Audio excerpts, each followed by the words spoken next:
Assalamualaikum warahmatullahi wabarakatuh. Selamat malam dan salam sejahtera untuk kita semua. Yang terhormat kepada Ibu Wirastuti, SE, MSI, dan kepada teman-teman mahasiswa yang saya kasihi. Perkenalkan, saya Email selaku moderator dalam presentasi hari ini. Dalam kali ini, kelompok kami akan mempresentasikan hasil dari diskusi kami mengenai pengoperasian program Fotopi untuk membuat poster. Adapun rekan-rekan saya, yang pertama itu ada Satria Adiaksa dengan NIM C201231110. Yang kedua ada Italiana Laura Clarence Ang dengan NIM C201231133. Yang ketiga ada Risma Ramadhani dengan NIM C201231023. Yang keempat ada Imelda Sirenden dengan NIM C201231064. Dan yang terakhir ada Kevin Senda Paseda dengan NIM C201024204.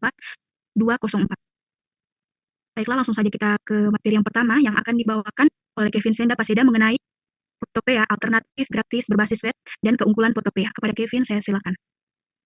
Baik, terima kasih atas kesempatan yang diberikan kepada saya untuk membawa materi pertama, yaitu Photopea alternatif gratis berbasis web. Photopea adalah editor grafis berbasis web yang mendukung format file PSD, XJV, Sketch, XD, dan CDR dengan tampilan antarmuka yang mirip dengan Adobe Photoshop. Photopea memungkinkan pengguna untuk mengedit foto, membuat desain grafis, dan menyusun dokumen desain kompleks seperti poster. Desain grafis merupakan aspek penting dalam komunikasi visual. Poster adalah salah satu bentuk desain yang sering digunakan untuk menyampaikan informasi, promosi, maupun edukasi. Dalam dunia pendidikan maupun industri, penguasa perangkat lunak dan grafis seperti Adobe Photoshop sangat membantu proses produksi karya visual. Namun, tidak semua pengguna memiliki akses terhadap perangkat lunak berbayar seperti Adobe Photoshop. Photopea hadir sebagai alternatif gratis yang dapat dijalankan langsung melalui perambanan dan kompatibel dengan berbagai format file desain, termasuk PSD atau Photoshop dokumen. Yang berikutnya, keunggulan Photopea. Photopea hadir sebagai solusi inovatif dalam dunia desain grafis, khususnya bagi pengguna yang membutuhkan alat pengeditan gambar yang handal tanpa harus mengeluarkan biaya lisensi tinggi, seperti pada perangkat lunak premium. Contohnya Adobe Photoshop. Di dalam keunggulannya itu ada 4 poin. Yang pertama, gratis dan berbasis web. Tidak perlu instalasi. Yang kedua, mendukung banyak format file desain profesional. Yang ketiga, memiliki fitur layar, masking, filter, dan adjustment seperti Photoshop. Yang keempat, memiliki fitur layar, masking, filter, dan adjustment seperti Photoshop. Mungkin ini ada kekeliruan saat membuat PPT-nya, mungkin tak copy 2 kali. Saya berikan ke moderator untuk melanjutkan.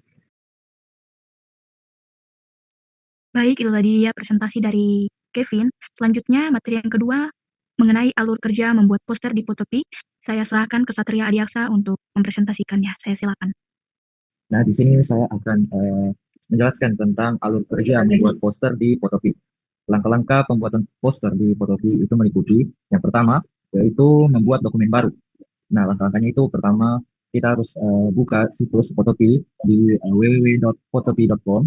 Terus selanjutnya, setelah membuka situsnya, klik file ya, yang tertulis new untuk membuat dokumen baru.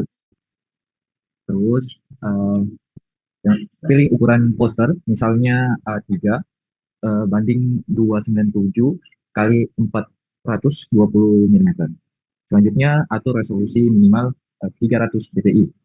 Terus, klik create. Yang kedua, yaitu menyusun layout poster. Menyusun layout poster bisa gunakan guides dan grid untuk mengatur tata letak.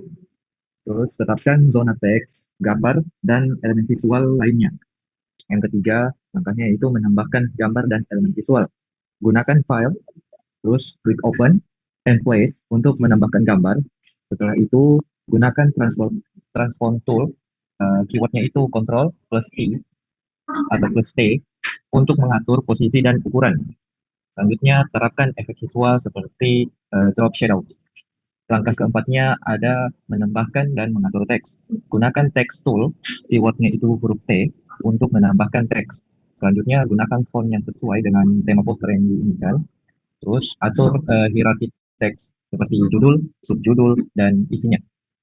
Langkah yang kelima yaitu penggunaan layer dan group. Susun elemen dalam layer yang terpisah. Selanjutnya itu gunakan group untuk mengelola layer secara terstruktur. Langkah yang terakhir yaitu yang keenam, yaitu penyimpanan dan ekspor. Simpan proyek sebagai PSD, terus untuk ekspor bisa sebagai PNG, JPG, atau PDF. Eh, Mungkin itu saja yang bisa saya sampaikan. Saya kembalikan kepada moderator. Baik, itu tadi presentasi dari materi yang kedua. Selanjutnya kita ke materi yang ketiga mengenai kolaborasi dan awal kerja profesional yang akan dipresentasikan oleh Risma. Kepada Risma, saya silakan. Baik, selanjutnya saya akan membahas tentang kolaborasi dan alur kerja profesional. Nah, dalam dunia desain grafis profesional, kolaborasi dan efisiensi alur kerja adalah kunci untuk menjaga kualitas, konsistensi, dan ketepatan waktu dalam penyelesaian proyek desain. Bart van de Wiel menekankan bahwa pentingnya manajemen file yang terstruktur dan prinsip desain yang konsisten, terutama saat kita bekerja lintas aplikasi seperti Photoshop, Illustrator, dan InDesign. Nah, meskipun Photopea bukan bagian dari Adobe Creative Cloud, prinsip-prinsip profesional seperti penamaan layer yang sistematis, penggunaan file terbuka seperti PSD, dan konsistensi desain tetap bisa diterapkan secara efektif. Photopea ini mendukung berbagai format ekspor seperti JPEG, PNG, SVG, hingga PDF siap cetak. Nah, sehingga mempermudah distribusi karya untuk kebutuhan digital maupun cetak. Kemudian kolaborasi juga tetap dapat berjalan lancar dengan memanfaatkan cloud storage seperti Google Drive atau Dropbox, serta komunikasi melalui email atau platform kolaboratif seperti Trello dan Slack. Nah, dengan pendekatan kerja yang profesional, struktur file yang baik, penggunaan format yang fleksibel, dan komunikasi yang efektif, Photopea dapat menjadi alat desain yang handal meski berbasis web dan berdiri sendiri dari ekosistem Adobe. Sekian dari saya kembalikan ke moderator. Baik, selanjutnya materi yang terakhir itu mengenai prinsip desain poster yang efektif yang akan dibawakan oleh Italiana. Kepada Italiana, saya silakan. Oke, baik. Selanjutnya itu ada prinsip desain poster yang efektif.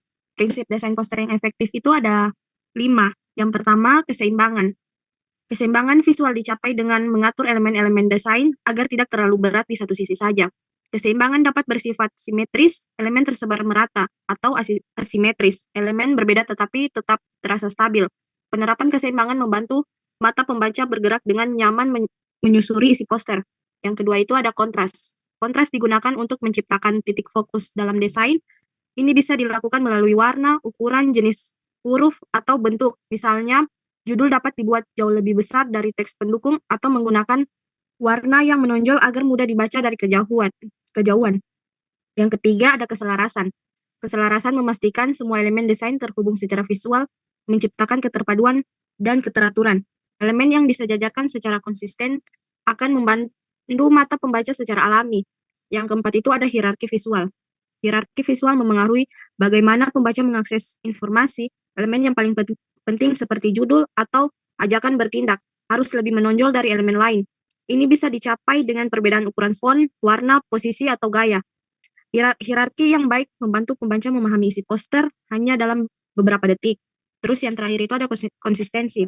Konsistensi menjaga kesatuan gaya dalam seluruh desain, seperti penggunaan warna, font, ikon, dan ilustrasi. Dengan menjaga konsistensi, poster terlihat profesional dan mudah dikenali.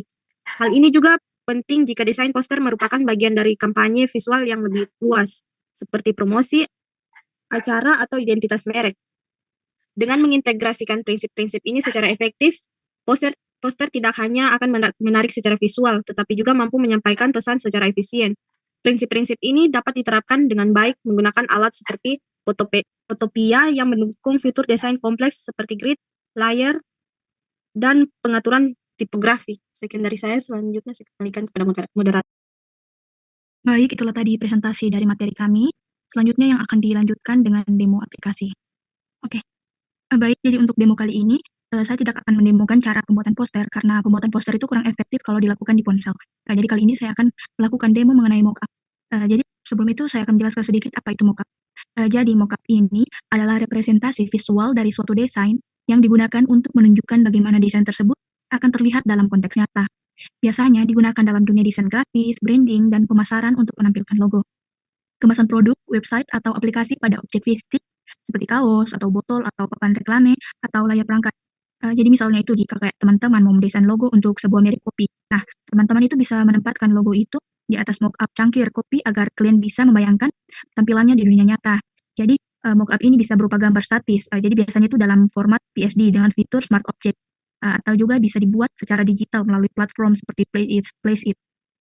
Jadi kali ini saya akan mendemokan pembuatan mockup di Photopea. Jadi yang pertama itu kita buka dulu di Google, kita ke mockup tree. Nah, di sini nanti ada beberapa web yang menampilkan mockup yang secara gratis. Saya gunakan yang di sini, The Free Mockup. Kita pilih saja.